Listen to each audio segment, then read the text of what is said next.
Saya bukakan dengan kisah silam. Bagaimana UMNO dilanda dengan gelombang yang besar. Tsunami dalam PRU yang ke-14. Kita kalah sebagai kerajaan. Datang pula PRU yang ke-15. Kita kalah, tidak boleh jadi kerajaan.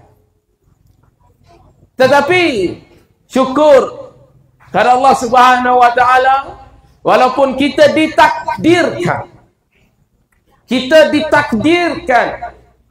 kalah, tetapi juga kita ditakdirkan untuk menjadi sebahagian dari kerajaan.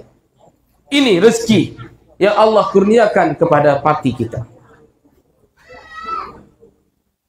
Kita kena ucap tahniah kepada Akar Umbi kerana sanggup mengorbankan masa, tenaga dan kerja semata-mata untuk kekal bersama dengan UMNO Parti Keramat. Selepas PRU ke-14, Presiden UMNO ketika baru saja menjawat jawatan selepas Datuk Seri Najib Razak meletak jawatan, maka diberikan kepada Presiden kita yang amat berhormat Datuk Seri Dr. Ahmad Zahid Hamidi. Yang pertama, dia dipanggil oleh mantan Presiden UMNO yang ketika itu menjadi Perdana Menteri. Cadangannya adalah Zahid Hamidi, bubarkan UMNO, batalkan UMNO, sertai bersatu. Kena ingat Akar Umbi. Hari ini UMNO telah memasuki usianya 79 tahun. Kenapa hari ini ada pulut semangat? Hari ini ada kek yang tertera jumlahnya 79 tahun. Bapa? Sebab UMNO masih lagi aktif, UMNO tidak boleh dibubarkan. Sebab siapa? Sebab kita memiliki seorang presiden yang luar biasa. Ditekan bertubi-tubi. Hari ini ada orang berkata, mungkin ada juga segelintir Akar Umbi menyatakan bahawasanya UMNO rosak kerana Zahid Hamidi. Ada ke tak di gua situ? Ada. Orang kata UMNO bunuh dah sebab Zahid. Jadi hari ni adik Sim hari nak betul, nak setting semula kopereta, nak sepi hok somak gelai banjir baru ni. Ada tukar minjek kau, tukar kepala pelak kau, ikutlah kita akan cuci lagi. Ada yang menyatakan UMNO rosak kerana Zahid Hamidi. Saya nyatakan tidak.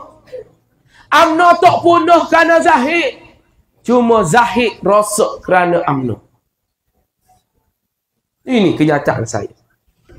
UMNO bukan dirosakkan oleh nama yang bernama Zahid Hamidi, tetapi nama Zahid Hamidi rosak kerana UMNO.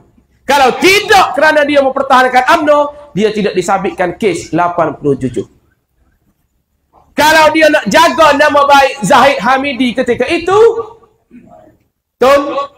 saya Zahid setuju untuk bubar UMNO. Ada tak kes 87?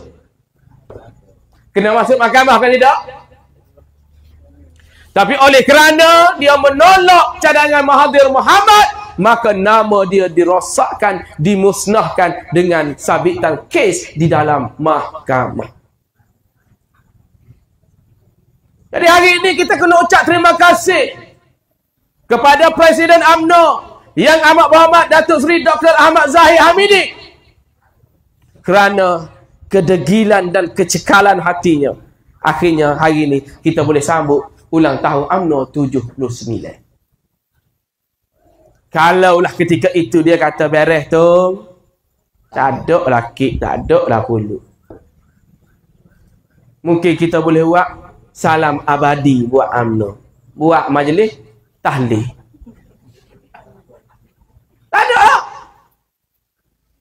Tapi oleh kerana beliau sebagai presiden bertindak walaupun nama dia diserang, walaupun pribadi dia dicaci, dimaki, dicela, tapi dia mempunyai semangat luar biasa. Akhirnya hari ini UMNO 79 tahun. Ada dua sahaja Presiden UMNO yang tidak boleh jadi Perdana Menteri. Yang pertama On Jaafar. Beliaulah yang membina UMNO. Membina UMNO ini dengan air mata dan semangat untuk memerdekakan tanah Melayu. Sangat-sangat sukar. Sehingga kita menggunakan istana di Johor kerana negeri-negeri yang lain dijajah oleh British. Susah untuk menyatukan orang-orang Melayu. Tak susah lagu mana. Kalau kita buka kedai sini, dia buka kedai sini, orang lain atas bunga, dia atas santau. Balas sikitnya main Tok Roma. Kau lagu mana tu ayah? Yalah ke tak? Payah orang Melayu ni. Senih sikit kat. Oh, tepuh lah kau. Oh wah, naik selak sikit datang angin, cuk. Mata ya. Itu orang Melayu. Hatinya mudah tersentuh. Tetapi semangatnya tetap ada, berjuang. On Jaafar menubuhkan UMNO. Tubuh-tubuh dah. Tapi ada seorang lagi presiden yang tak boleh jadi Perdana Menteri. Yang tidak menjadi Perdana Menteri. Nama dia? Siapa dia? Zahid Hamidi. On Jaafar menubuhkan UMNO. Zahid Hamidi yang mempertahankan UMNO sewaktu dia dilantik sebagai Presiden UMNO. Setuju atau tidak? Setuju tak orang kuasa itu? Setuju ke tak? Bodoh kata UMNO rosak kerana Zahid. Kalau hamba jadi presiden terkata, hei, belah bagi juga. Dah lah hamba kena hina banyak dah. Lepas tu nak tahan kat UMNO kena hina pula. Baik hamba bubar. Boleh pitih juga sama dua. Boleh duduk luar negara. Relax. Dengan anak cucu. Tak payah nak fikir soal parti. Moga jawatan. Penuh menjawab jawatan timbalan Perdana Menteri dah. Duit pun ada dah. Kalau pakat kata tu, boleh hamba bubar UMNO. So bila mana?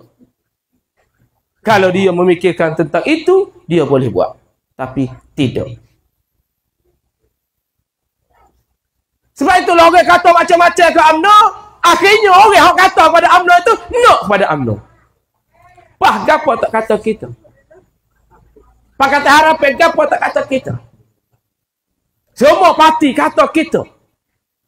Tapi semua parti nak kepada kita. Ini kerja siapa?